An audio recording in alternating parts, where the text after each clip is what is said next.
بسم اللہ الرحمن الرحیم اللہم صل علی محمد وآل محمد۔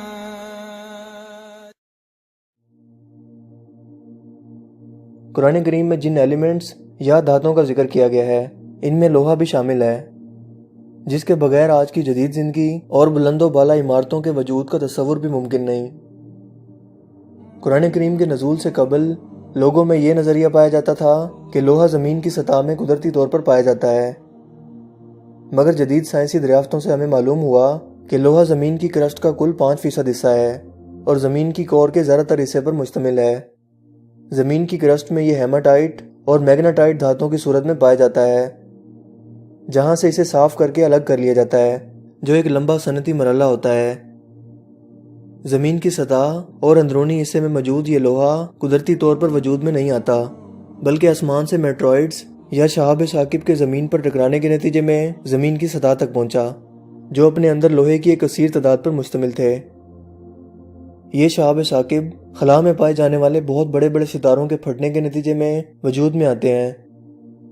ان بڑے بڑے ستاروں کو ریڈ جائنٹس بھی کہا جاتا ہے، جو ہمارے سورج سے بھی اربوں خربوں گنا بڑے ہوتے ہیں۔ ان ریڈ جائنٹس میں لوہا قدرتی طور پر ان کے مرکز میں پیدا ہوتا ہے، کیونکہ ان کا درجہ حرارت کئی 100 ملین ڈگری سینٹی گریڈ تک پہنچ جاتا ہے۔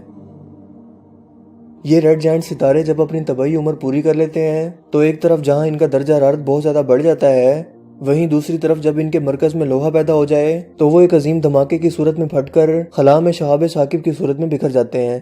جن کے اندر لوہا بھی موجود ہوتا ہے۔ یہ دھماکہ سپر نووا ایکسپلوژن کہلاتا ہے، جس کو کائنات میں واضح طور پر دیکھا جا سکتا ہے۔ یہی شہاب ثاقب خلا میں آوارہ گھومتے رہتے ہیں جب تک کہ کوئی ستارہ یا سیارہ اپنی کشش ثقل کے باعث انہیں اپنی طرف نہ کھینچ لے۔ بالکل ایسا ہی زمین کی بناوٹ کے دوران ہوا، جب مختلف شہاب ثاقب زمین کی سطح سے ٹکرائے، جو برف، لوہا اور دوسری کیمیائی دھاتوں پر مشتمل تھے۔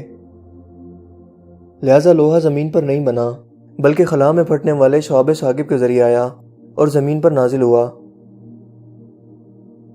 بالکل یہی حقیقت جو سائنس نے حالیہ جدید خلائی انکشافات میں دریافت کی، اس کا ذکر قرآن کریم کی ایک آیت میں کچھ اس طرح سے بیان ہوتا ہے: